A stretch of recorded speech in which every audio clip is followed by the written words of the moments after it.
পরের দিন আর শরীর চলে না, চলে না। তাহলে এত অল্প সময়ের মধ্যে ভগবানকে পাওয়ার একমাত্র উপায় হচ্ছে হরির নাম সংকীর্তন। হরের নামই হরের নাম, হরের নাম, হরের নামই কেবল কলৌ নস্তৈব নস্তৈব নস্তৈব গতিরন্যথা। তাহলে কলিযুগে একমাত্র হরিনাম ছাড়া গতি নাই, গতি নাই, গতি নাই।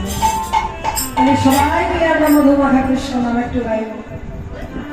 হরি বল রে, হরি বল রে, বল রে বল রে, হরি বল রে, হরি বল রে, হরি বল রে, বল রে বল রে, হরি বল রে, হরি বল গতি নাহিয়া, হরি বল, হরি বল, হরি বল, হরি নাম ছাড়া দিবে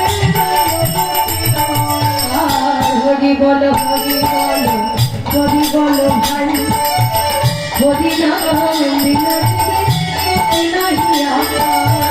হরি বল, হরি বল, হরি বল ভাই, হরি নাম ছাড়া হরি বল রে, হরি বল রে, বল রে বল রে, হরি বল রে, হরি বল,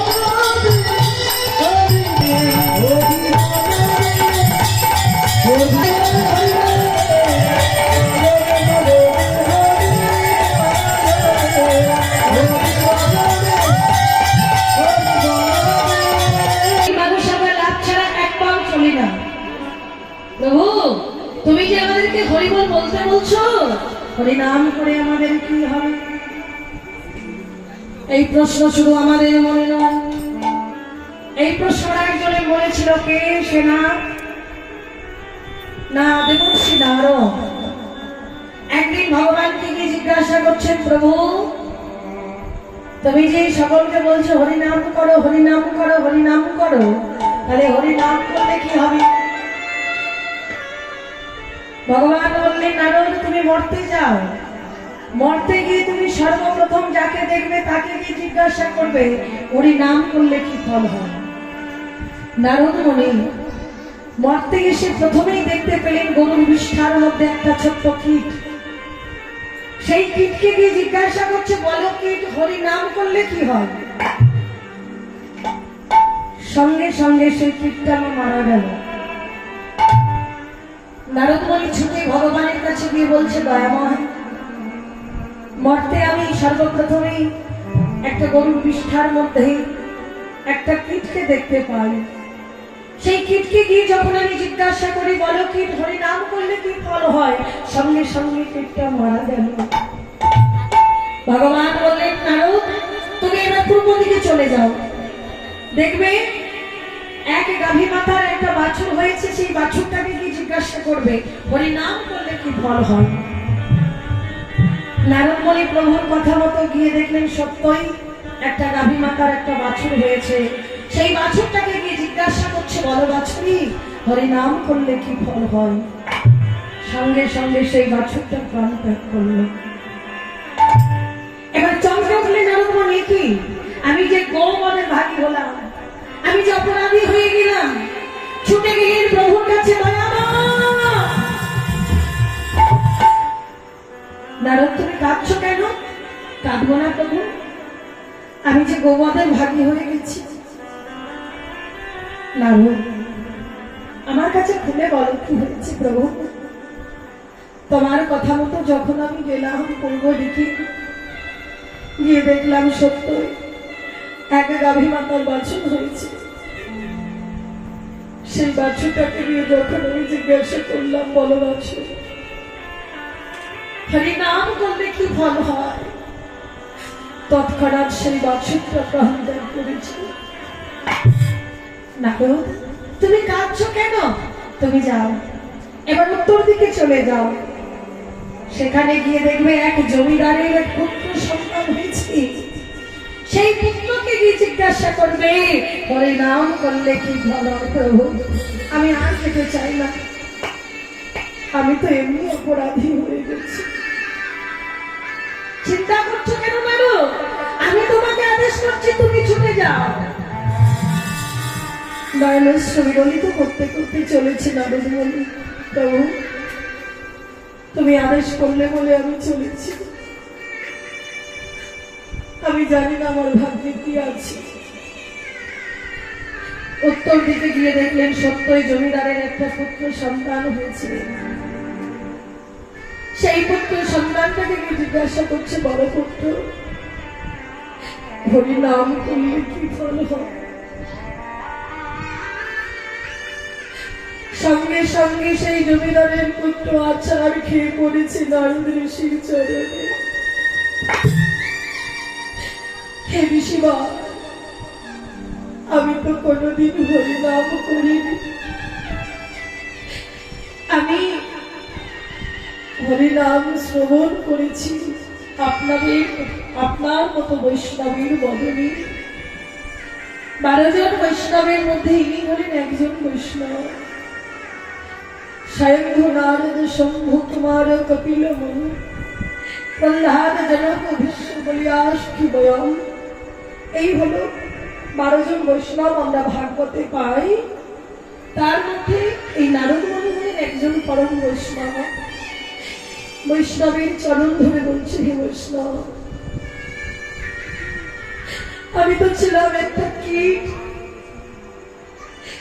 যখন আমি সেই আপনার মতো বৈষ্ণবের বদনে হরিনাম শ্রবণ করলাম, কীট দেহ ত্যাগ করে আমি গাভী বৎস রূপে জন্ম পেলাম। আর ওই গাভী বৎস রূপে জন্ম পেয়ে যখন আমি হরিনাম শ্রবণ করলাম, শ্রবণ করার পরে দুর্লভ মনুষ্য জন্ম পেলাম। একটা দুটো জন্ম কষ্ট করে আমরা এই দুর্লভে জন্ম পাইনি মা। জলজানব লক্ষানি স্থাবরা লক্ষ বিংশতি, ময়ূরকের সংখ্যা পক্ষী নাম 10 লক্ষ না, 30 লক্ষানি পশু বা 4 লক্ষানি মানুষ, 9 লক্ষ বার জলে জন্মগ্রহণ করেছি। কত কত মাছ হয়েছি, কাঁকড়া হয়েছি, কত হাঙর হয়েছি, কত জলের পোকামাকড় হয়েছি। জন্মতে জন্মতে জন্মতে যেদিন শঙ্খকুলে জন্ম হয়েছে, সেদিন আমরা মুক্তি পেয়েছি। স্থাবরা লক্ষ বিংশতি, গাছপালা রূপে জন্মগ্রহণ করেছি 20 লক্ষ বার। কত আম গাছ, জাম গাছ, বাঁশ গাছ, কাঁঠাল গাছ, কত বড় বড় পাহাড়ের চূড়ায় যুগ যুগ ধরে বেঁচে থেকেছি। রোদে পড়েছি, বৃষ্টিতে ভিজেছি, কত কাল বৈশাখীর ঝড়ে বড় বড় ডাল ভেঙে পড়েছে, কত কষ্ট পেয়েছি। পেতে পেতে যখন তুলসী বৃক্ষ রূপে জন্ম পেয়েছি, তখন ওই বৃক্ষকুল হতে আমরা মুক্তি পেয়েছি। কৃমি কীট হয়ে জন্মগ্রহণ করেছি 11 লক্ষ বার। যখন বজ্রকীট হয়ে জন্মগ্রহণ করেছি, ভগবানের সেবায় লেগেছি, তখন কীটকুল থেকে মুক্তি পেয়েছি। 10 লক্ষ বার পক্ষীকুলে পাখিকুলে জন্ম নিয়েছি। কত আশা নিয়ে গাছের ডালে বাসা বেঁধেছি, আবার কাল বৈশাখী ঝড় এসে বারংবার সেই বাসা ভেঙে চলে গেছে। কত কেঁদেছি আর ভগবানকে ডেকেছি, দয়াময় আর কতদিন তুমি কষ্ট দেবে প্রভু। প্রভুকে পা করে যখন আমরা ময়ূর করে জন্ম নিয়েছি, ওই ময়ূরের পুচ্ছ যখন ভগবানের সেবায় লেগেছি, তখন ওই পক্ষী কুল থেকে মুক্তি পেয়েছি। তারপরে হচ্ছে 30 লক্ষ বার পশুকুলে জন্ম নিয়েছি। পশুকুলে জন্মাতে জন্মাতে জন্মাতে জন্মাতে যেদিন আমি গাভীর রূপে জন্ম নিয়েছি,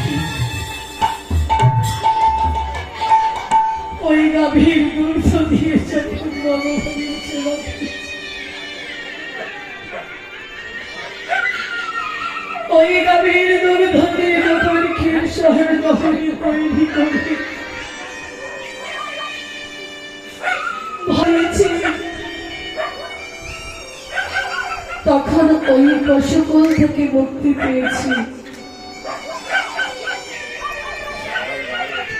4 লক্ষ হচ্ছে মানব জন্ম। অমা প্রথমেই কিন্তু এত সুন্দর দেহ আমরা পাইনি। কত বোবা হয়েছি, কালা হয়েছি, অন্ধ হয়েছি, খোড়া হয়েছি, আর ভগবানের কাছে কেঁদেছি দয়াময়।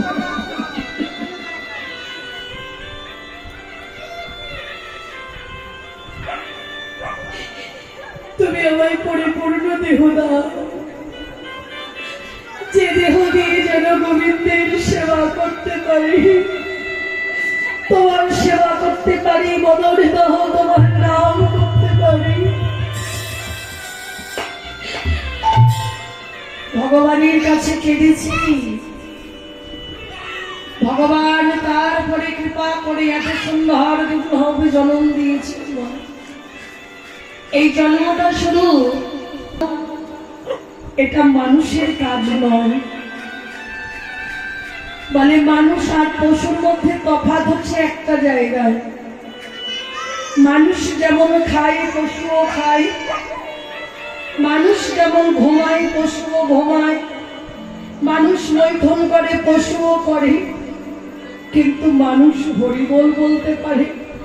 মানুষের চৈতন্য আছে, পশুর চৈতন্য নাই। এপার থেকে যখন ওই পারে যাব পশুর বিচার হবে না, কিন্তু মানুষ যখন এই পার থেকে ওই পারে যাবে তখন মানুষের বিচারও হবে। তাই মানুষ হয়ে এসেছ যখন, মানুষের কর্মটা করো। মানুষের কর্ম কি? মানুষের কর্ম হলো একমাত্র অহংকার শূন্য করে প্রভুর নাম করা। হাতে কাজ করো, মুখে নাম করো, এটাই মানুষের কর্ম। কারণ কার কবে কোন দিন আয়ু সূর্যের বেলা ডুবে যাবে আমরা কেউ জানি না। তাই যা সময় চলে গেছে গেছে, যতটুকু সময় আছে যদি সময় থাকতে গৌর গোবিন্দের চরণে আমাদের দেহটাকে লাগিয়ে দিতে পারি, তবেই তো মনুষ্য জন্ম সার্থক। তুমি কি মনে করছো আমাদের সময় কার কতটুকু আছে আমরা কেউ জানি না। তাই মহাজন বলছেন, দেখো সময় হলো গেল